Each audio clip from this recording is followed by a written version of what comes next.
Hi అందరికీ ఎలా ఉన్నారు? నేను బాగున్నాను. ఈ వీడియో కొంచెం స్పెషల్ ఎందుకంటే నా ఛానల్లో ఇదే ఫస్ట్ తెలుగు వీడియో. ఇలా మాట్లాడుతుంటే కొంచెం కొత్తగా ఉంది ఎందుకంటే నేను 200+ వీడియోస్ వరకు ఇంగ్లీష్లోనే ఎక్స్ప్లెయిన్ చేశాను. మీరు ఈ వీడియోని ఫస్ట్ టైం చూస్తున్నట్లయితే నా నేమ్ వచ్చేసి అనుష. నేను బీటెక్ జేఎన్టీయూ R22 రెగ్యులేషన్ వాళ్ళకి మ్యాథ్స్ కాన్సెప్ట్స్ ఎక్స్ప్లెయిన్ చేశాను అండ్ ఇంపార్టెంట్ కాన్సెప్ట్స్ పైన కూడా వీడియోస్ చేశాను. ఒకసారి నా వీడియోస్ చూడండి, నచ్చితే సబ్స్క్రైబ్ చేసి షేర్ చేయండి. అసలు ఈ వీడియో చేయడానికి మెయిన్ రీజన్ ఏంటి అంటే నా సబ్స్క్రైబర్స్. ఇప్పటి వరకు నా ఛానల్ని సబ్స్క్రైబ్ చేసి సపోర్ట్ చేసిన వాళ్ళందరికీ చాలా చాలా థ్యాంక్స్ అండ్ ఇలాగే సపోర్ట్ చేస్తారని అనుకుంటున్నాను. ఇన్స్టాలో చాలా మెంబర్స్ మెసేజ్ చేస్తున్నారు, మీ ఎక్స్ప్లెనేషన్ బాగుంది, ఇలాగే వీడియోస్ కంటిన్యూ చేయమని అంటున్నారు. ఇంకా వేరే సబ్జెక్ట్స్ కూడా స్టార్ట్ చేయమని చాలామంది మెసేజ్ చేస్తున్నారు. బై ద వే, నేను ఇక్కడితో ఈ కంటెంట్ని ఆపేద్దాం అనుకుంటున్నాను. దీనికి మెయిన్ రీజన్ వచ్చేసి నా హార్డ్ వర్క్కి ఒక రిజల్ట్గా నేను అనుకున్నంత సబ్స్క్రైబర్స్ లేరు. నేను నా ఛానల్ని స్టార్ట్ చేసి ఆల్మోస్ట్ 2 years అవుతుంది. ఇప్పటి వరకు నేను 235 వీడియోస్ జేఎన్టీయూ రిలేటెడ్ కంటెంట్ పైన చేశాను. ఒకసారి మీరే ఆలోచించండి. ఈ వీడియో షూట్ చేస్తున్న డే 28 July. 30 నుంచి 2 రెగ్యులర్ ఎగ్జామ్స్ ఉన్నాయి. ఈ 2 రెగ్యులర్ వాళ్ళకి డిఎం సబ్జెక్ట్స్ ఎక్స్ప్లెయిన్ చేశాను. నేను ఆ ఫస్ట్ వీడియో పోస్ట్ చేసింది ఏప్రిల్లో అండ్ ఈ 3 months టైం తీసుకొని మరీ వీడియోస్ చేశాను. నేను 3 months చేసిన వీడియోస్ని మీరు 3 daysలో కంప్లీట్ చేస్తున్నారు. నాకు దీనివల్ల ఏం ప్రాబ్లం లేదు, మీ అందరి కోసమే వీడియోస్ చేస్తున్నాను. కానీ నేను చేస్తున్న హార్డ్ వర్క్కి రిజల్ట్ కూడా ఉండాలి కదా. మీరు ఆలోచించండి ఒకసారి. ఇన్ని డేస్ హార్డ్ వర్క్కి నాకు జస్ట్ 1500 సబ్స్క్రైబర్స్ మాత్రమే ఉన్నారు. నేను నెక్స్ట్ సెమిస్టర్లో వేరే సబ్జెక్ట్ స్టార్ట్ చేద్దాం అంటే నాకు ఇంట్రెస్ట్ రావడం లేదు. ఈ వీడియోస్ని R18 వాళ్ళు చూస్తున్నట్లయితే బెఫా సబ్జెక్ట్లో బ్యాలెన్స్ షీట్ ప్రాబ్లం ఎంత ఇంపార్టెంటో మీకే తెలుసు. నేను ఈ బ్యాలెన్స్ షీట్ ప్రాబ్లమ్ని తెలుగులో అండ్ ఇంగ్లీష్లో ఎక్స్ప్లెయిన్ చేద్దాం అనుకున్నాను, కానీ ఈ కంటెంట్ని స్టాప్ చేద్దాం అనుకుంటున్నాను. ఈ 235 వీడియోస్కే నాకు సబ్స్క్రైబర్స్ రాలేదు అండ్ ఇంకొక సబ్జెక్ట్ స్టార్ట్ చేసినా ఒక రీచ్ వస్తుంది అన్న హోప్ కూడా లేదు నాకు. And one more thing, subscribers తక్కువ ఉండడానికి మెయిన్ రీజన్ ఏంటో కూడా నాకు అర్థం కావట్లేదు. నా ఛానల్కి మెంబర్షిప్ లేదు, ఈవెన్ మెంబర్షిప్ పెట్టాలి అన్న థాట్ కూడా నాకు రాలేదు. నాకు ఎక్కువ సబ్స్క్రైబర్స్ ఉండి నేను ఏం ప్రోడక్ట్స్ని కూడా ప్రమోట్ చేయలేదు. సబ్స్క్రైబర్స్ని సూపర్ థ్యాంక్స్ నుంచి హెల్ప్ చేయమని కూడా అడగలేదు.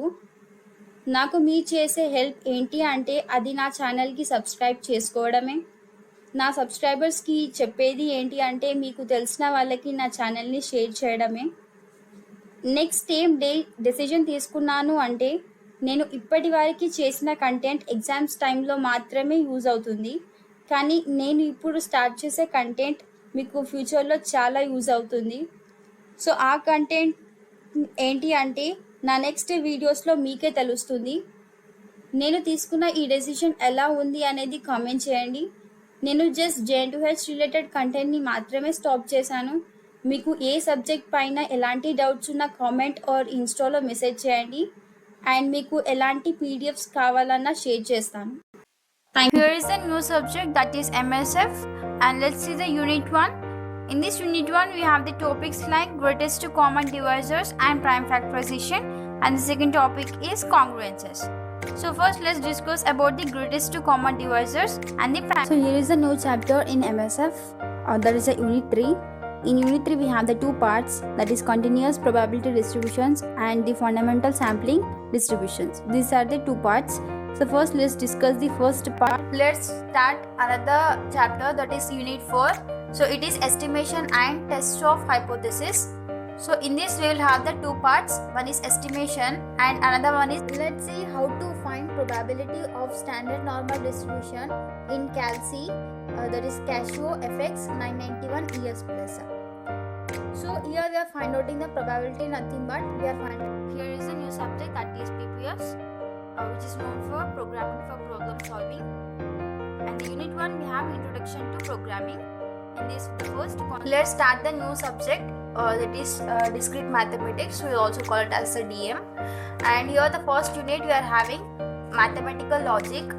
So in the mathematical logic in this unit, the first topic is statements, notation and connectivities. Let's start the second unit, that is set theory, and in this we shall discuss some important definitions.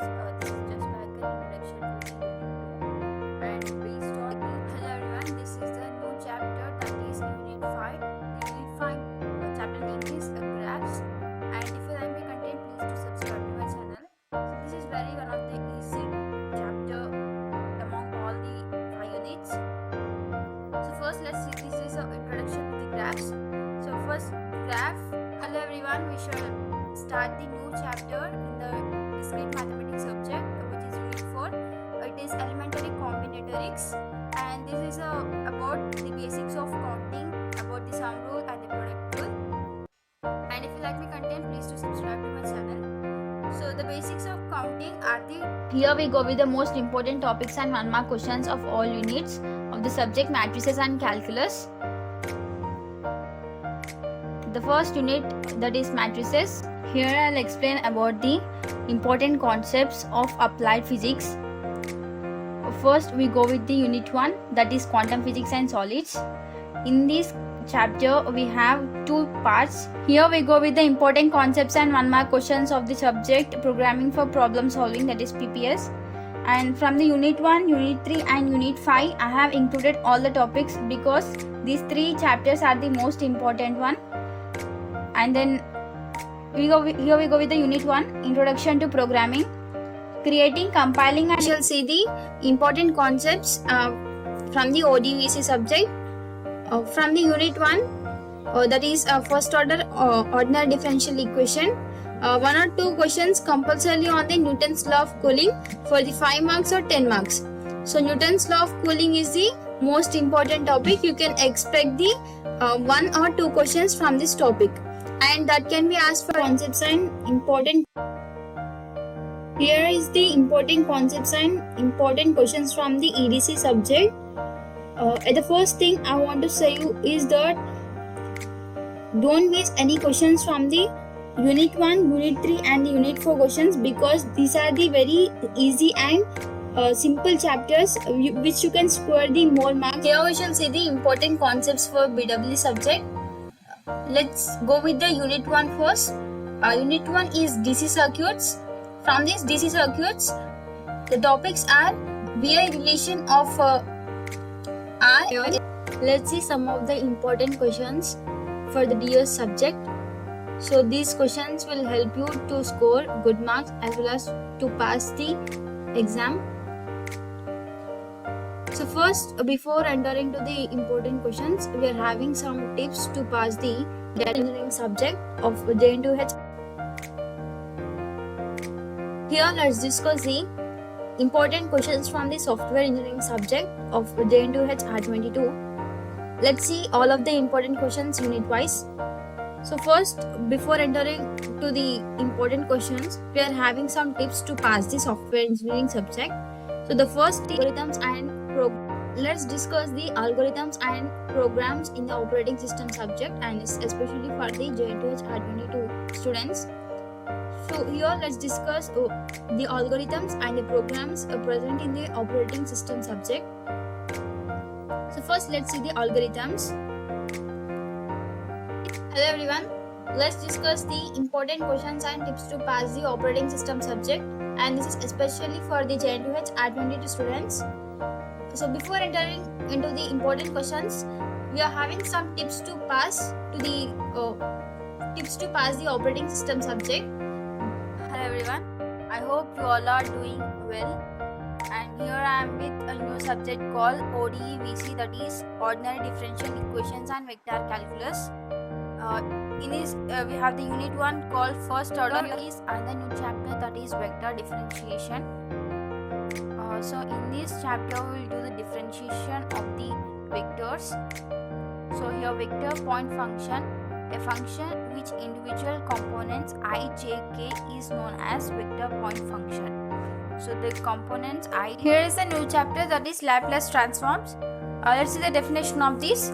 Let f of t be a given function and defined for all positive values of t then the Laplace transform of f of t is denoted by, or f bar of s is defined by, Laplace transform of f of t is equals to f bar of